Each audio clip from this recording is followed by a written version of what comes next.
What's up, dude? How are ya? I am doing amazing. Um, you know, things are insane. I find myself in a temporary new place for the meeting than usual. You can see my ceilings are perfect for repeating sound. So I am so happy. I find it interesting that they texturized that joist. It's kind of great, isn't it? Yeah, it is. It's kind of interesting. Anyway, Yeah. So a funny thing over here in Europe, and on the wall in front of me, there's. I'm just going to spin the camera just for some fun. Whee! wee. Oh Pretty boy, nice. making noise. $100 bill. Well, I mean, it is a universal symbol these days. Oh, freedom.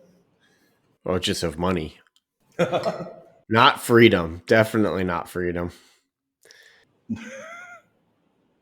We have so many great images of freedom. Biden giving a press conference with a romantic red background. All right, hold on. That was less than 2 minutes. Did we make a record? No, we didn't make any record. No, but either way, um, yeah, no, I know. I saw that or the images of that. I did not watch it because I refuse to watch anything political as it's happening. I like to watch the stuff after. And I saw those images and I'm just like, WTF. Anywho, It was amazing choreography, I thought. Madonna must have done it. oh, it's just wild to me, just all the stuff that people do for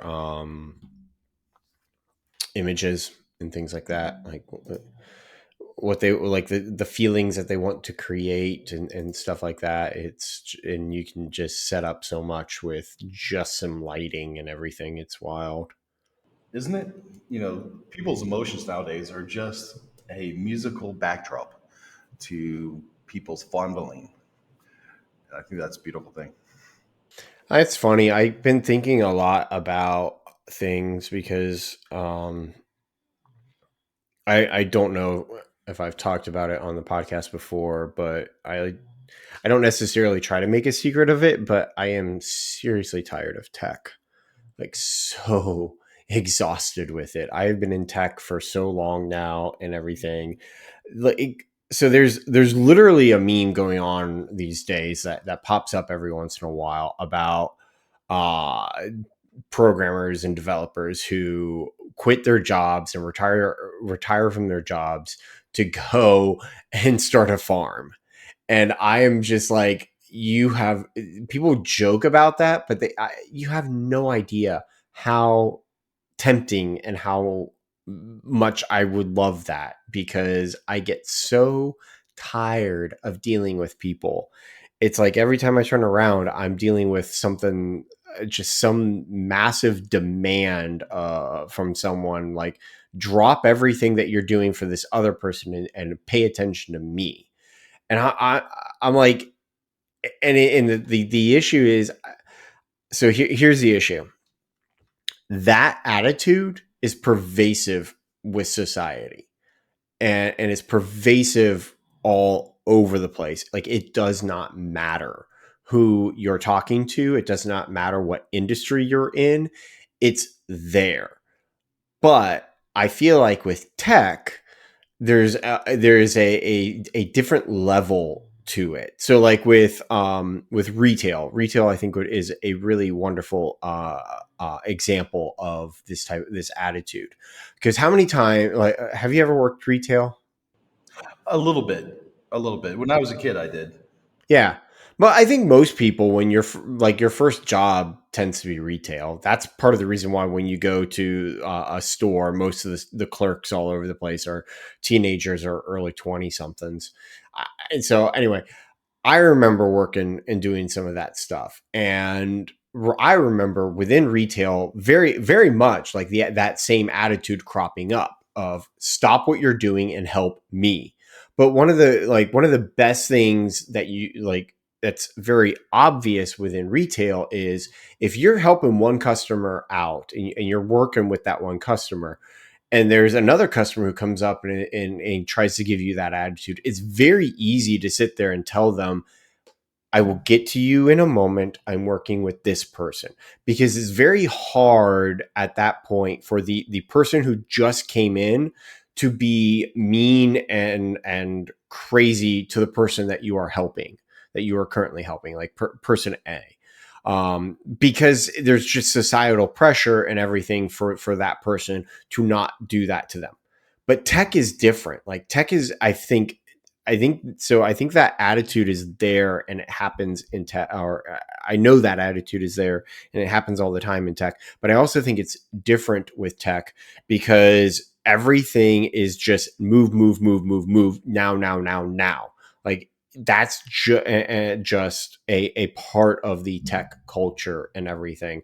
And so whenever I get this, drop what you're doing now and help do what I want you to do attitude from people, it's very hard to sit there and say, hold on, I've got other things that I need to do.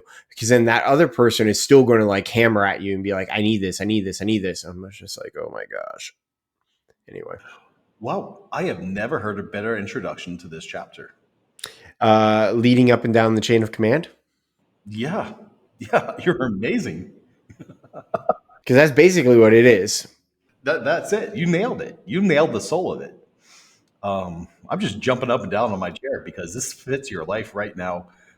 From the little bit I've known about your life for the past month, since I haven't seen you hardly at all.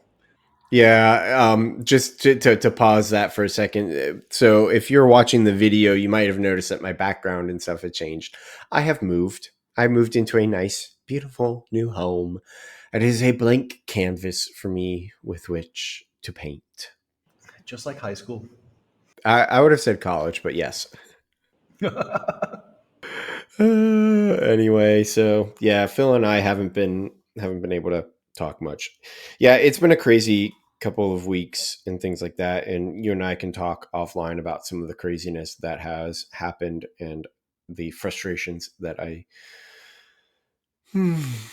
yeah. We should do that for sure. Catch up as soon as you have a chance. Yeah. Yeah. It's funny. I just sitting here thinking I don't want to say too much. I bet you don't. The I've interesting. Just throw a little bit out in my life. I've just accepted a just now Oh.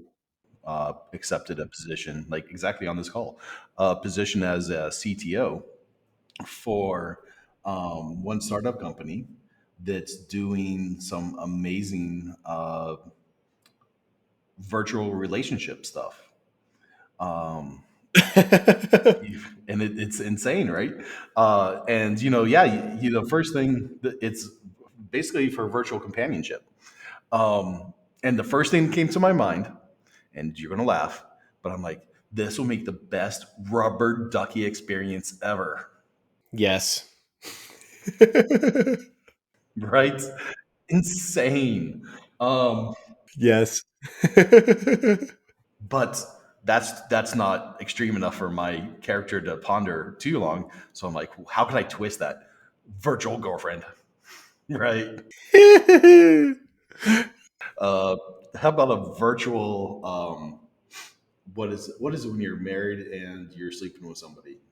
Um, Not a whore, Mistress. mistress, a virtual mistress, right? Or if you're a woman, Mister. Mister, virtual Mister or mistress. Um, it's just like crazy, stupid stuff comes to my mind. But this young guy created this incredible project, and I'm like, I have turned down probably 20 proposals for me to come to do stuff with people, and really good stuff, right? Where they're like, yeah, we'll pay you 2 or 300,000. I'm like, yeah, just I have my thing going on. Maybe if I could bring my team, they're like, well, we kind of only want you. I'm like, well, it's definitely off, right? Oh, that's yeah. Yeah, I'm like, no, thanks. Good luck. So Loyalty. yeah, That's the worst thing for me. Um, I'm just too loyal and stupid. So, Well, okay, yeah, I can see how people how that can turn into a bad thing for you, or how that people could take advantage of that. So, yeah, but I'm an asshole. So if you turn against me, I'm like, you're out the door. Like when I get that sense, I'm like, oh, my love affair just ended. I have enough problems with my wife. All right, you can go. Um, but you know, if you're with me, you know, you put the time in with me, you worked hard the best you can, you're growing, you're doing everything. Like if you're following my guidance and you're performing as well as you can, I will find some way to make you amazing. Um, and sometimes that's just, you know, that's different for everybody, right? What is an amazing life for one person is different than another. And as I get older, I realize that more and more. So there's depth to that can keep you spinning. oh, there's that whole thing. Like we could sit and we could talk for a good hour about that aspect and that concept of things. I think it's something that the long and short of that conversation would tend towards. I think it's something that when you are in your 20s, you sit there and you see the world in a certain way and what you want it to be, and then you think that everybody should want what you want. I think that tends to be the 20s. But then as you get older and older, and you start realizing that certain dreams that you had in your 20s or certain things that you had in your 20s are no longer either a no longer working out. So something that was working for you in your 20s is now no longer working for you in your 30s or 40s, and so you need to change. Or B, those dreams you because of as you get older, and the choices that you make, those that starts limiting the possibilities in your life of like paths to go down. You start going down one, narrowing down on that one path, and then so you start realizing, well, wait a second, maybe that whole thought process and everything that I had in my 20s is not the right one. And then we go down the whole path of, well, you're in your 20s, you're mature, you don't know much about the world, you don't have as much life experience as somebody who's in their 40s. And so once you start gaining life experience, you sit and you realize, well, wait a second, maybe what I wanted in my 20s is not the correct thing for everyone, because a lot of other people want different things. So, Right? What's it kind of leads to if you if when you're young and you start off, if you're not a liberal, you don't have a soul. If you're old and you're still liberal, then you've never achieved any success. that's true. A lot of that stuff is definitely very true. One of the things that I would say is I heard somebody talk about that recently. They were saying, yeah, it's not necessarily that as you get older, you get more conservative. It's kind of more that as you get older, you get more set in your ways, which is very true. And then that's what makes you conservative, because the society wants to change, and that tends to be the progressive liberal viewpoint of the world is change. Things need to change, but as you get older, you don't want to change. You in some ways you kind of lose your capacity to change. It's kind of like the whole what's the saying, you can't teach an old dog new tricks. I agree and I disagree with that to extent. I very much disagree, but I want to hear your agreeing so I can disagree with you. Well, so my agreeing is the best example of this is music. All right. There are tons of studies that will sit and show your taste in music solidifies by the time you're 30. So your capacity or your ability to or not so much your capacity or your ability to appreciate new music. That's not the right way to put it. Your initiative to go and seek out new music drops dramatically as you get older.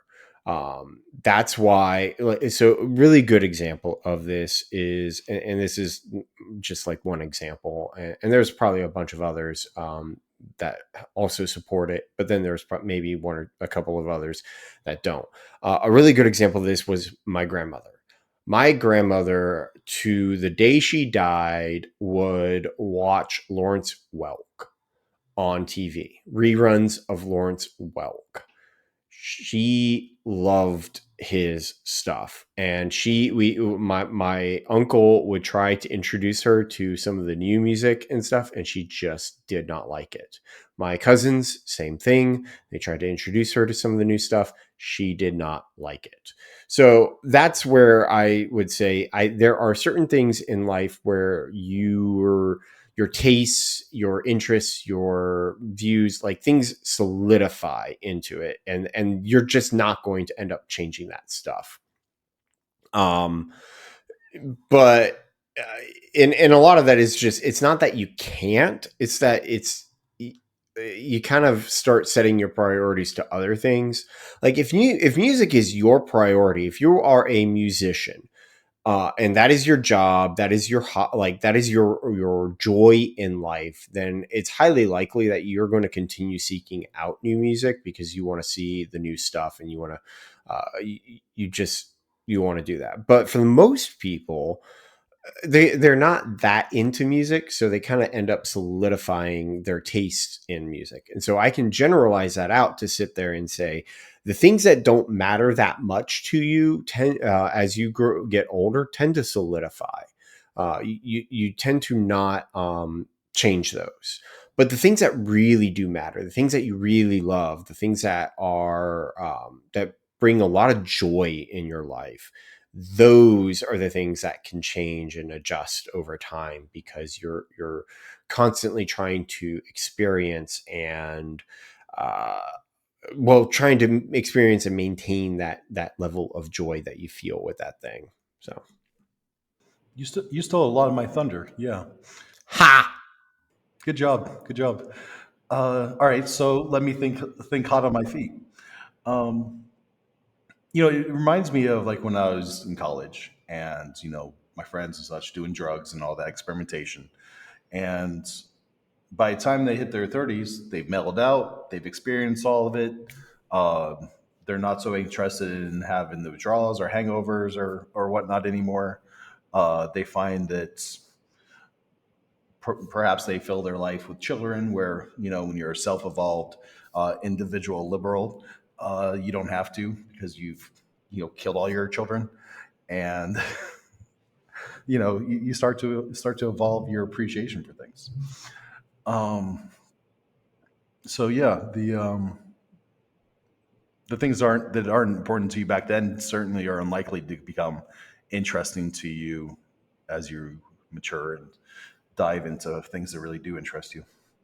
Or you end up the things that didn't, like, we could we could go down the children path, or you could be where in your 20s you don't want children. You don't want that, because you're sitting there and you're saying, I really want this career, I want this whole view, I want this amazing thing because it got sold to you by Well, yeah, I mean, nowadays you're made to feel like you're a child until you're 40. made allowed. Yeah, no, I think made, because you don't open doors for women anymore. You don't have to take responsibility. In fact, taking responsibility is discouraged. You're handed a lot of stuff. You're virtually made to be a child, um, by the sheer nature of disrupting the natural flow of reality. Right now, turn off electricity for a week and see if you don't start taking on some kind of responsibility. It's a good point. That part is, I wonder. I don't know. I really don't know. I tend to be pessimistic when it comes to a lot of that stuff. There was the whole couple of years ago. I remember this very distinctly. The whole wait until they get out of college and they experience the real world, then they're going to drop their views thing. Well, let me dive into this story. So one of the things with this chapter that I really liked is their anecdote. I don't remember like all the details from the beginning anecdote, because I kind of think it was uh, a different one. But what I really liked about it is that